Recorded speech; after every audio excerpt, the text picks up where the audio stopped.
never sit still. It's time to stand up, time to take the red pill. To make this our world, gonna die on this hill. Be ready to fight and be ready to kill. We never give up, no we never sit still.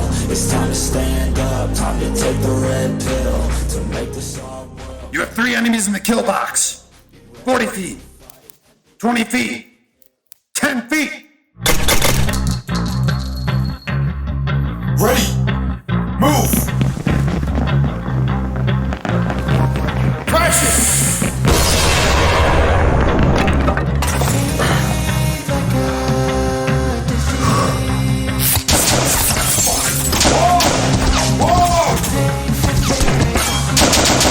Fuck! Give me some ready fire, build 2 now! On it!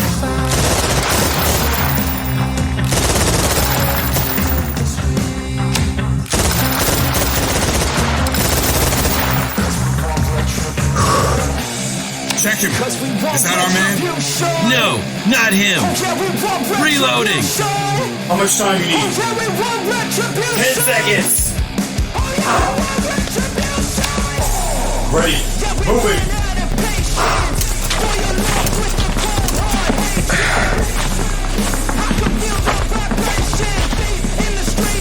That's it. He's mine. Contain him. Crew pickup. Light it up.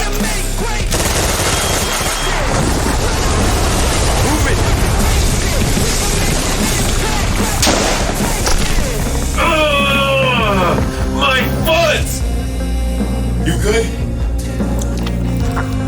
Yeah, clean it! Move! Oh, fuck you! Can we go now? On you! Moving.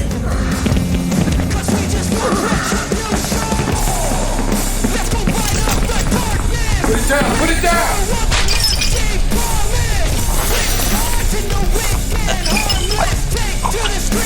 You know who I am? Are you going to dance before your execution? What's that?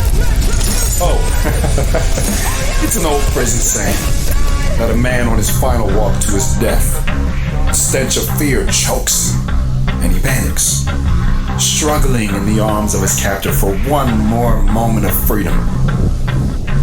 Some people say it looks like a dance.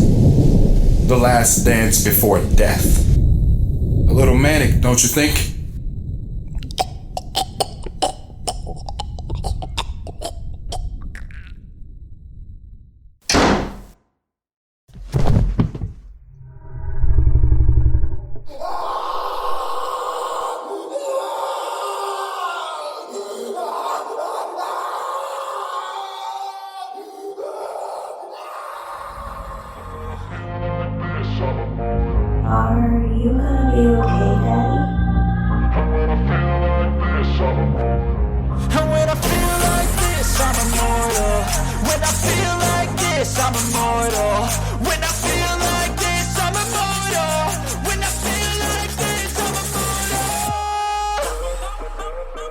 Welcome back, everybody. Welcome to Squawk Box Radio, the place where nothing real happens, but I do care what you think about it. I really do. The time is 8:03 in the morning. Now, on to the news. 9 out of 10 people believe that out of 10 people, one person will always disagree with the other 9. Scientists claim as long as you can remember, you will always have memories. The Department of Natural Resources issued a warning today that all the fish seem to be dying. Blame cod for the act. Come on, I know you missed these. Traffic seems to be moving okay today, and in weather. The sun might make an appearance. And today in the studio, I have a special guest. The one, the only. Are you sure you want to do this? Come on, man, you just killed my intro. The people know who it's going to be. The people might think they know who it's going to be. Well, I know. Well, yeah, because she's sitting in the studio. Well, I knew before that. Can I just continue? I liked it better when you didn't talk as much. Go ahead. Thank you. As I was saying, the one, the only, Kelly Clark.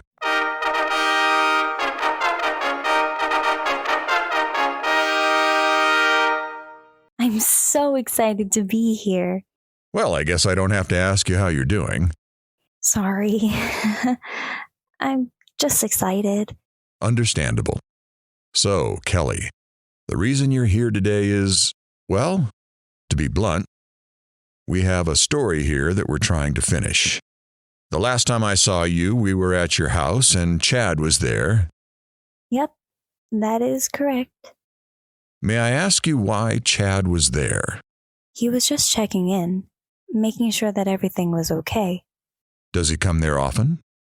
No, not really. Most of the time, he either calls or writes a letter. So why was he there then?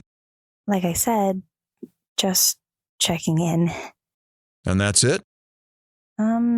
Yeah. He got there maybe a couple of minutes before you did, and left shortly after. Did he say anything? Yeah. Is everything okay? Was that all? Well, Chad's not that much of a mystery. Well, to us he is. Well, to me, he's just Uncle Chad. Do you know anyone named Sean? Yeah, I do. That's Uncle Chad's real name. You see, his father was also named Sean, and to avoid any confusion, everyone just called him Chad. I think the only one that still calls him Sean now was Mr. Williams. Interesting. Okay then. Well, Kelly, I would like to talk to you about your family. What was it like being the daughter of Travis Clark? My dad was a great father. Until he came back from the last time. Can you tell us what happened when he came back? If it's okay with you, I'd rather talk about the good times. There was a lot more of those. I understand. But one day you'll have to talk to someone. So, tell me about a good time. Tell us a story that will tell us about life in the Clark household. I was 8. It was September, and my dad comes home from work. His military job? Yeah. Well, back then, to me, it was just where my dad worked. Sorry, continue. He comes home, goes in the bedroom like he always did, takes off his work clothes and changes into something else. But this time, I see him wearing a suit and tie when he came out. Daddy, are you and Mommy going out tonight? No, tonight I have a date with someone else. I just hope she says yes. Dad, I don't understand. You see, I've got my eyes on this beautiful girl, and I want to spend time with her. Where's Mommy gonna be at? Her and her friends are having a get-together. Does Mommy know you're doing this? Can it be our little secret? Where am I going when you go on this date? Well, I was hoping you would come with me, since it is you that I'm asking on a date. Really? Where are we going? Where would you like to go? We can go or do anything you want. Do I gotta dress up too? No, what you're wearing is fine. Well, why are you all dressed up? Because every now and then, you have to dress up for the ones you love. I'll be right back. I quickly changed into my dress and put on my best shoes, combed my hair, and ran back out. Okay, I'm ready. You didn't have to change. Well, sometimes you gotta dress up for the ones you love. Are you ready then? Let's roll. I gotta watch out what I say around you. You're a sponge. Say goodbye to your mom. Bye, Mommy. This is gonna be fun. Bye, dear. Hey, wait up for me.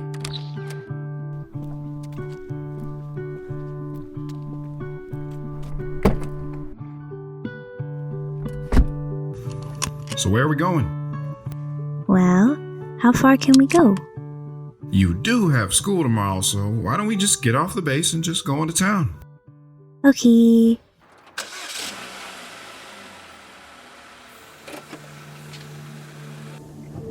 Are you hungry? We could go to a nice restaurant. Nah, I don't want to waste any time. That's my girl. So where to then? Let's go... Let's go to the fair. Oh yeah, I forgot that it is in town. Are you sure you don't want to go anywhere else? Nope. I want to go to the fair. And I know you didn't forget about it. Why don't you open the glove box then?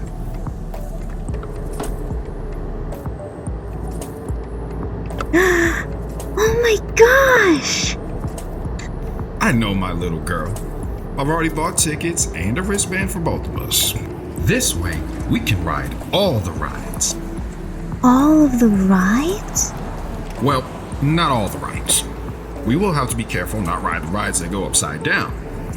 Oh, right. Forgot about that. It's okay. There will be plenty that we can do. What's the first thing you want to ride when we get there? I want to ride the Ferris wheel. I want to touch the sky. I want to get as high as you can go when you jump out of airplanes. I think I would need to get a little higher for that. Well, it is as high as I can get.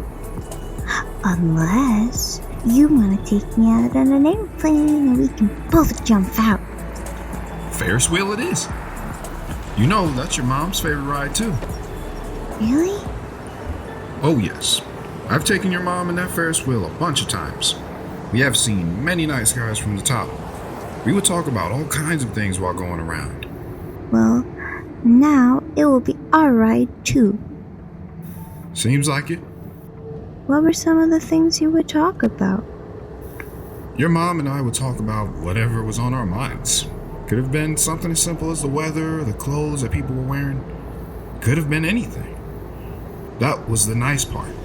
We were free, nothing worrying us, no distractions. It was just us. So how was school? Well, school is okay. Today in class, we started talking about the planets. Did you know that Mars is called the red planet and it's the closest planet to us? Yet no human has ever been there. Well, at least not yet. But I hope that I can go there soon because that'd be super, super fun.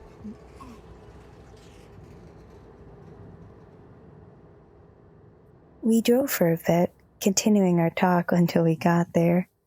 He was asking questions about school and how I was doing. We parked and walked in. Well, he walked. Me, I was running.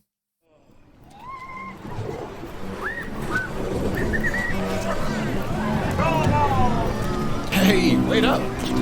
Dad, the wheel! I see it. Just don't get too far ahead of me. You're faster than me. No, I'm not. He finally caught up to me and we went on the ride. He held my hand and we talked about what we saw. We laughed at the people below us, making up fun stories about what they might be talking about. The night was still early, so we couldn't see the stars yet, but I imagined them there. We spent hours there, rode the Ferris wheel multiple times, we ate fried bread coated with cinnamon and hot dogs. It's a memory I hope I will always have. On the way home, I must have fell asleep because I don't remember getting home or going to bed. But the next morning, I woke in my bed with a flower on my pillow and a card that said thank you. I'll see you when I get home. It was a perfect day. Kelly, I'm touched.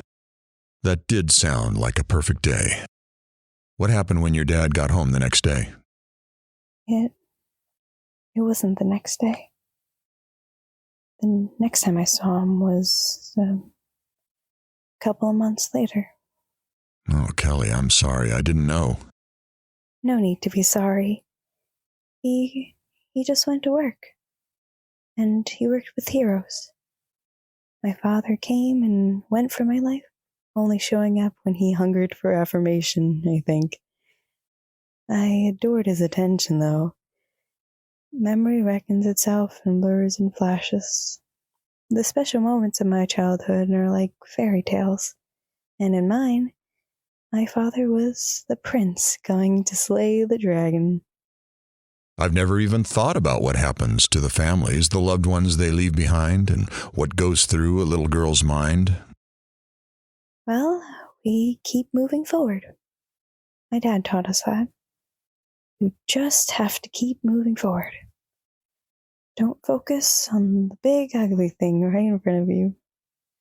Just focus on the good. That's the nice thing about a fairy tale. If you don't like what's happening, you can always change it. That sounds familiar.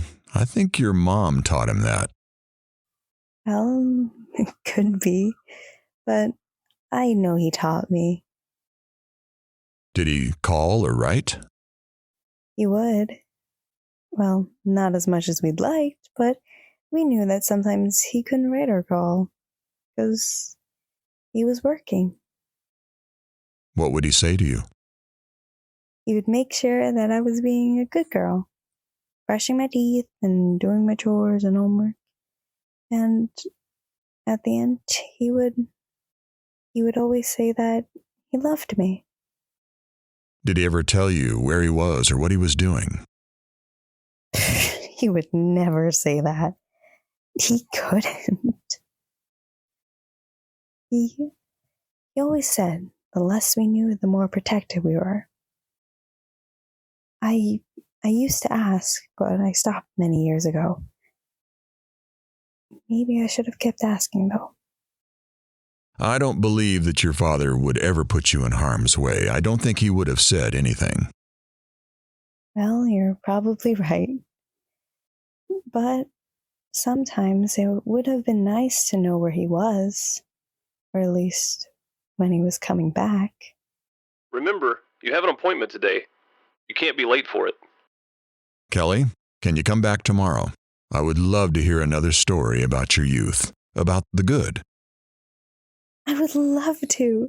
I have lots of stories to tell, but tomorrow has to be my last day. I have to go back home.